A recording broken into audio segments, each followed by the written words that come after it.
সুপ্রিয় দর্শক, আসসালামু আলাইকুম। আজকে আরও একটি নতুন ভিডিও নিয়ে আপনাদের মাঝে হাজির হলাম।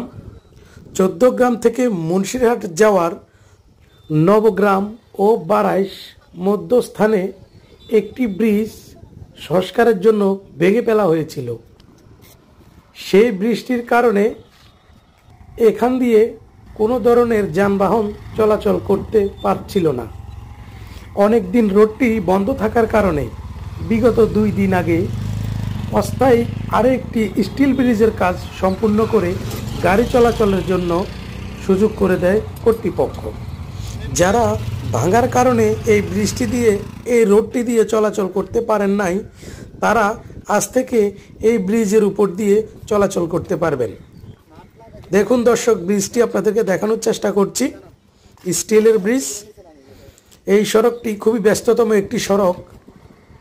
এই সড়ক দিয়ে প্রতিদিন লক্ষ লক্ষ লোক যাতায়াত করে থাকে। আমি আগে আমার চ্যানেলে আরও একটি ভিডিও দিয়েছিলাম, যখন এই অস্থায়ী ব্রিজটি ছিল না, ভাঙা ছিল। সেজন্য আপনাদেরকে বলেছিলাম এই রোড দিয়ে কেউ চলাচল করতে পারবেন না, কারণ এখানে অস্থায়ী কোনো ব্রিজ নেই। মূল ব্রিজটি ভেঙে ফেলা হয়েছিল। আজকে আমি আরও একটি ভিডিও আপলোড দিয়ে আপনাদেরকে জানানোর চেষ্টা করছি যে এই ব্রিজটি পুনরায় অস্থায়ীভাবে আবার গড়ে তোলা হয়েছে। আপনারা এখন থেকে এই রোড দিয়ে, এই ব্রিজ দিয়ে চলাচল করতে পারবেন। এই রোডটি শুধু মুন্সিরহাট যাওয়ার রাস্তা নয়, মুন্সিরহাটের পাশাপাশি এই রোডটি বাংলাদেশের বিভিন্ন অঞ্চলে যাতায়াতের ব্যবস্থা বহন করে। যারা আমার এই ভিডিওটি দেখছেন তাদের উদ্দেশ্যে আমি একটি কথা বলতে চাই, এই ব্রিজটি দিয়ে কোনো ভারী যানবাহন চলাচল করতে পারবে না। দেখুন দর্শক, ব্রিজটির কাঠামো শুধুমাত্র হালকা যানবাহন চলাচল করতে পারবে।